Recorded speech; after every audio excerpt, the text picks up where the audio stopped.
el día que México perdió la mitad de su territorio. Han pasado más de 150 años, pero los efectos de lo ocurrido ese día cambiaron para siempre la historia de México. El 2 de febrero de 1848 se firmó el Tratado de Guadalupe Hidalgo, por el que México vendió la mitad de su territorio a Estados Unidos. Con ese acuerdo, los actuales estados de California, Arizona, Nevada, Utah, así como parte de Colorado, Nuevo México y Wyoming, pasaron a formar parte de Estados Unidos.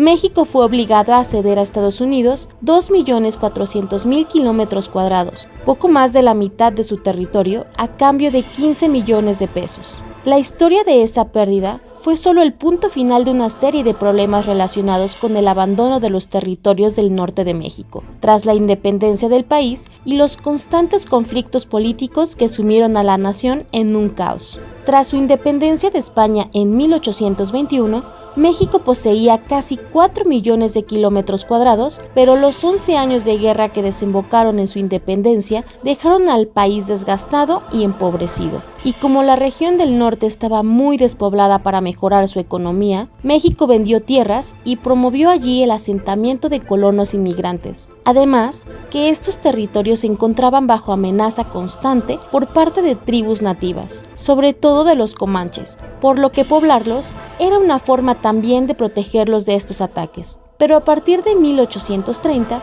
empezó a crecer un movimiento independentista tejano, impulsado por los colonos estadounidenses. Como México nunca reconoció ese movimiento, los tejanos buscaron apoyo de los vecinos del norte y al final, en 1845, Estados Unidos anexionó Texas a su territorio y además, después le declaró la guerra a México. Así que con una fuerza militar muy superior en 1846, Estados Unidos invadió el norte de México, llegando incluso a la capital. Pero ¿cómo fue que pasó realmente? A diferencia de lo que se piensa, no fue Antonio López de Santa Anna quien firmó ese tratado, sino el entonces presidente de México, Manuel de la Peña y Peña.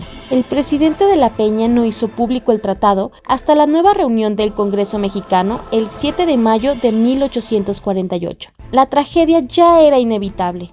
A ciudadanos estadounidenses se les había permitido instalarse en los territorios de Texas con comodidades y se les dejaba mantener esclavos, algo que no podían hacer los mexicanos. Desde entonces, miles de personas en Texas comenzaron un movimiento para que el estado se anexara a Estados Unidos. La fiebre tejana se había apoderado de los ánimos de los norteamericanos y se habían formado clubes tejanos para enganchar voluntarios, reunir dinero y comprar armas para la lucha por la libertad. En 1836, Texas declaró su independencia de México, pero los rebeldes fueron reprimidos por Santa Anna. En años siguientes, los deseos expansionistas de Estados Unidos se hicieron evidentes debido a la tensión en la frontera. El presidente James Polk declaró la guerra contra México en 1846. El resultado final fue la invasión norteamericana en México, con la bandera de Estados Unidos ondeando en la capital y la pérdida de la mitad del territorio. La bandera de Estados Unidos fue izada sobre Palacio Nacional. Su ejército ocupó la Ciudad de México del 14 de septiembre de 1847 al 12 de junio de 1848. El establecimiento de colonos estadounidenses en Texas se inició en la década de 1820 y fue impulsado por Moses Austin. Un estadounidense en la década de 1790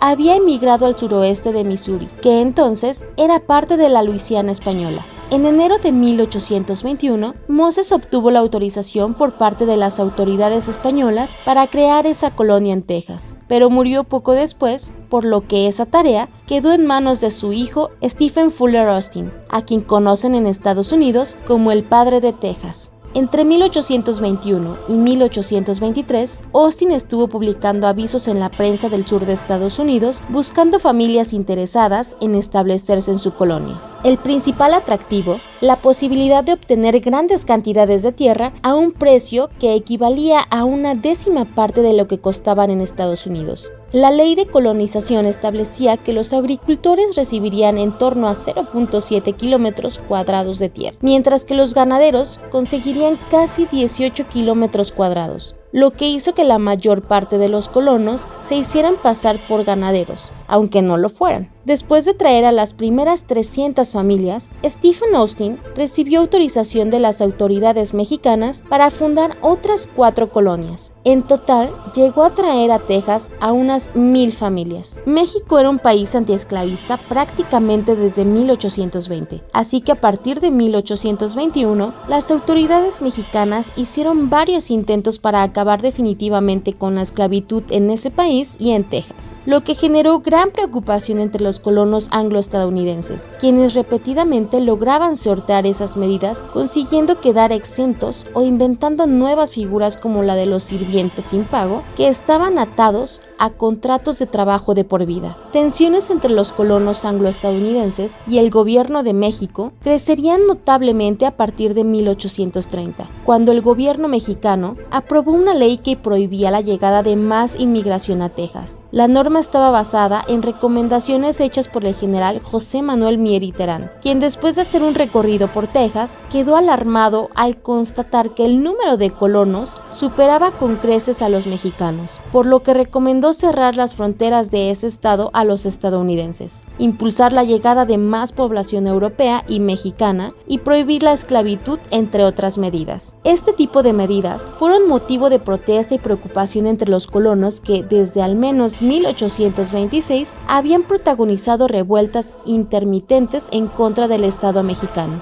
La confrontación entre las fuerzas de Santa Anna y los colonos angloestadounidenses se extendería unos pocos meses y acabaría en la batalla de San Jacinto en abril de 1836, tras la cual se consumó la separación de Texas de México. Recordemos que a mediados del siglo XIX se descubrió en California un yacimiento de oro muy grande, que se considera el mayor descubrimiento de oro de la historia moderna. Es una realidad que a México le hubiera beneficiado tener en su poder esta riqueza. ¿Crees que habría cambiado la historia del país de haber conservado este territorio? Ahora ya sabes qué pasó con el territorio perdido de México.